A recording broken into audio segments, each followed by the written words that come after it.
बहुत से बच्चे एचसीएफ फाइंड करना तो जानते हैं, लेकिन एचसीएफ का मीनिंग क्या होता है यही उनको पता नहीं होता है। अगर आपको एचसीएफ का मतलब पता होगा तो बहुत सारे नंबर्स ऐसे होते हैं जिनका एचसीएफ आप केवल देखकर ही बता पाएंगे। तो आज के इस वीडियो में हम लोग ये सीखने वाले हैं कि आखिर एचसीएफ होता क्या है, और साथ ही साथ हम लोग ये सीखने वाले हैं कि एचसीएफ को फाइंड करने का जो डिवीजन मेथड होता है वो क्या होता है, यानी कि डिवीजन मेथड यानी कि भाग विधि के द्वारा हम लोग एचसीएफ निकालना इस वीडियो में सीखने वाले हैं। तो ये है हमारा बेसिक मैथ्स का छठा वीडियो। इसके पहले भी हमने बेसिक मैथ्स से रिलेटेड 5 वीडियोज अपलोड कर दिए हैं। अगर आपने वो वीडियो नहीं देखे हैं तो जाकर हमारे चैनल पर आप उसको देख सकते हैं। तो चलिए बात करते हैं कि आखिर एचसीएफ होता क्या है। एचसीएफ अगर इसके फुल फॉर्म की बात करें तो इसका मतलब होता है highest common factor. Highest common factor, इसके फुल फॉर्म में ही इसका मतलब छिपा हुआ है। हाईएस्ट कॉमन फैक्टर, जिसको हिंदी में बोलते हैं महत्तम समापवर्तक, या शॉर्ट में बोलते हैं मॉश। एचसीएफ का मतलब समझने के लिए हम यहाँ पर एक एग्जाम्पल लेंगे। 12 एंड 18, इसका एचसीएफ हमको फाइंड करना है। तो देखिए सबसे पहले हम क्या करेंगे, दोनों ही नंबर्स का 12 और 18 का हम फैक्टर लिखेंगे। एक बार इसको समझते हैं। फैक्टर यानी कि गुणनखंड, ठीक है। तो 12 के फैक्टर्स लिखेंगे। फैक्टर का मतलब क्या होता है, ऐसे नेचुरल नंबर्स जिससे 12 पूरी तरह से कट जाए। जैसे कि 12 कट जाएगा 1 से 12 बार में, 2 से कट जाएगा 6 बार में, और फिर 3 से कट जाएगा 3 से 4 बार में, 4 से 3 बार में, फिर कटेगा 6 से 2 बार में, और फिर 12 से 1 बार में। ऐसे ही अगर हम लिख लें 18 का भी फैक्टर, 18 का भी अगर हम लोग फैक्टर लिख लें तो देखिए ये भी 1 से कटेगा, 18 से भी कट जाएगा 1 से 18 बार में, फिर 2 से भी कटेगा 2 से 9 बार में, फिर ये 3 से भी कटेगा 3 से 6 बार में। अब देखिए एचसीएफ का यहाँ पर फुल फॉर्म क्या था, highest common factor. Common factor मतलब ऐसे फैक्टर्स जो दोनों के पास हों। जैसे कि यहाँ पर देखिए 1 यहाँ पर भी है, 1 यहाँ पर भी है। 1 क्या है, कॉमन फैक्टर है। 2 भी क्या है, कॉमन फैक्टर है। 3 भी क्या है, ये भी कॉमन फैक्टर है। इसके बाद 6 क्या है, ये भी कॉमन फैक्टर है। लेकिन कॉमन में भी हमको कौन सा वाला देखना है, हाईएस्ट वाला, हाईएस्ट कॉमन फैक्टर। कॉमन भी हो और हाईएस्ट हो। तो सबसे बड़ा कौन है इसमें, सभी कॉमन फैक्टर्स में 6 है सबसे बड़ा फैक्टर। यानी कि 12 और 18 का जो एचसीएफ होगा वो हो जाएगा 6। यहाँ पर हम लिख सकते हैं कि 12 और 18 का जो एचसीएफ होगा वो हो जाएगा 6।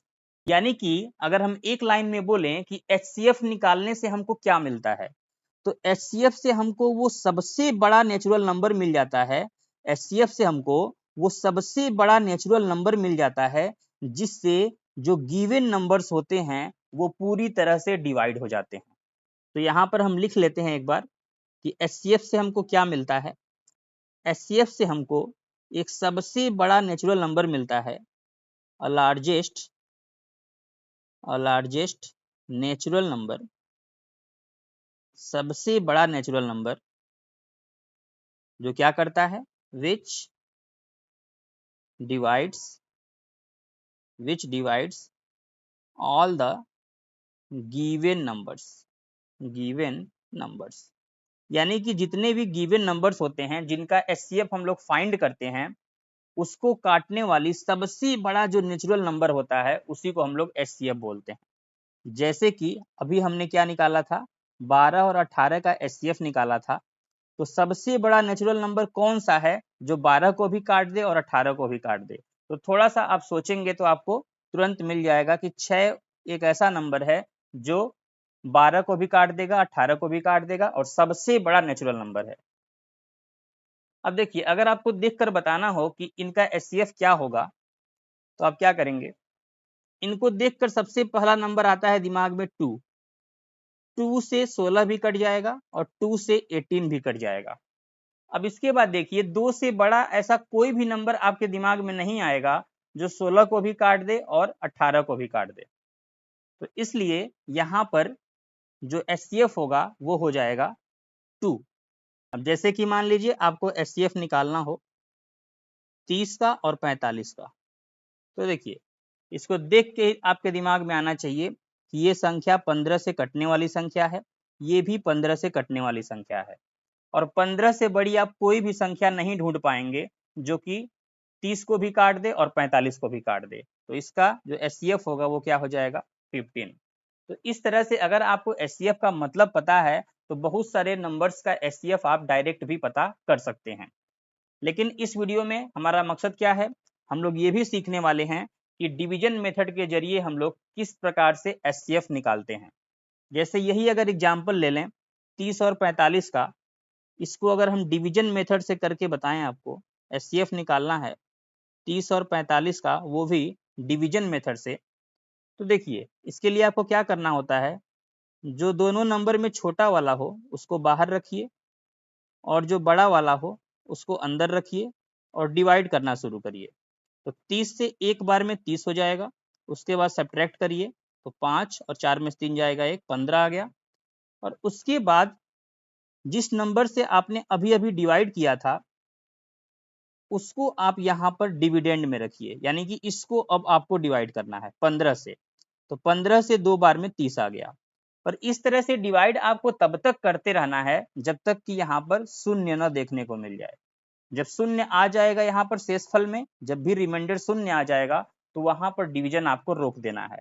और जिस स्टेप में यहाँ पर शून्य आएगा वहां पर जो डिवाइजर होगा, यानी कि जिस नंबर से आपने डिवाइड किया होगा लास्ट में, वही क्या हो जाता है एचसीएफ हो जाता है। यानी कि यहाँ पर 30 और 45 का जो एचसीएफ होगा वो हो जाएगा 15। अब जैसे कि मान लीजिए अगर आपको एचसीएफ निकालना हो 24 और 36 का डिवीजन मेथड से, तो थोड़ा सा अगर आप दिमाग लगाएंगे तो आप डायरेक्ट भी निकाल सकते हैं। अब देखिए 24 और 36 ऐसी संख्याएं हैं जो कि 12 से कट जाएंगी, और 12 से बड़ी कोई संख्या नहीं है जिससे 24 भी कट जाए और 36 भी कट जाए। तो इसका एचसीएफ 12 निकलने वाला है।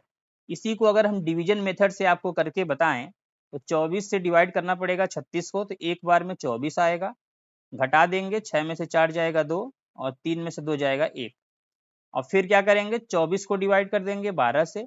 अब देखिए यहीं पर ये कैंसिल हो गया, शून्य आ गया। अभी हमने क्या बताया था, जिस स्टेप में रिमाइंडर शून्य आ जाएगा वहां पर जो डिवाइजर होता है वही एचसीएफ होता है। तो देखिए 12 यहाँ पर एचसीएफ आ चुका है। अब थोड़ा सा बड़ा नंबर लेते हैं। अब हमको करना है 108 और 132 का। अब 108 से हम डिवाइड करना शुरू करेंगे 132 को, तो एक बार में 108 आ जाएगा, 12 में से 8 जाएगा 4 और यहाँ पर 2 बचेगा 24 हो जाएगा। और 24 से फिर 108 को डिवाइड करेंगे तो 24 से 4 बार में हो जाएगा 96, 8 में से 6 जाएगा 2, 10 में से 9 जाएगा 1। अब इसके बाद फिर 24 को डिवाइड करेंगे 12 से, 24 को डिवाइड कर देंगे 12 से, तो 12 से 2 बार में 24 आ गया। अब रिमाइंडर आ गया शून्य। जब भी रिमाइंडर शून्य आ जाएगा तो वहां पर जो भी डिवाइजर होगा वही आंसर होगा, यानी कि यहाँ पर जो एचसीएफ होगा वो 12 होगा। तो कोई बड़ा नंबर आ जाता है जिसको देखकर आप पता नहीं कर पा रहे हैं कि यहाँ पर डिवीजन मेथड का आप इस्तेमाल कर सकते हैं। अब हम यहाँ पर 3 नंबर ले रहे हैं। अब हमको निकालना है 32, 48 और 64 का। अब इन तीनों नंबर का एचसीएफ हम लोग कैसे फाइंड करेंगे, तो अगर थोड़ा सा ध्यान से आप देखेंगे तो ये 16 से कटने वाली संख्या है 32, 48 भी 16 से कटने वाली संख्या है, 16 से 3 बार में कट जाएगा, और 64 भी 16 से 4 बार में कट जाएगा। यानी कि 16 से ये तीनों संख्याएं कटने वाली हैं, और 16 से बड़ा कोई नंबर नहीं मिलेगा जिससे ये तीनों कट जाएं। तो इसलिए यहाँ पर एचसीएफ क्या होगा 16 हो जाएगा। अगर आप डायरेक्ट नहीं सोच पा रहे हैं तो डिवीजन मेथड का भी इस्तेमाल आप कर सकते हैं। तो डिवीजन मेथड के लिए हम क्या करेंगे, पहले तो कोई भी 2 नंबर उठा लीजिए, इनमें से कोई भी 2 नंबर। जैसे हमने 32 उठा लिया और 48 उठा लिया, तो छोटे वाले को बाहर रखेंगे और बड़े वाले को अंदर रखेंगे, तो एक बार में हो जाएगा 32, 8 में से 2 जाएगा 6, 4 में से 3 गया 1। अब देखिए, अब फिर 32 को उठाकर यहाँ पर लिख देंगे, तो 16 से 2 बार में हो गया 32। तो अब देखिए फिलहाल जो 32 और 48 का एचसीएफ है वो आ गया 16, लेकिन अभी आपको तुरंत आंसर पे नहीं पहुंच जाना है।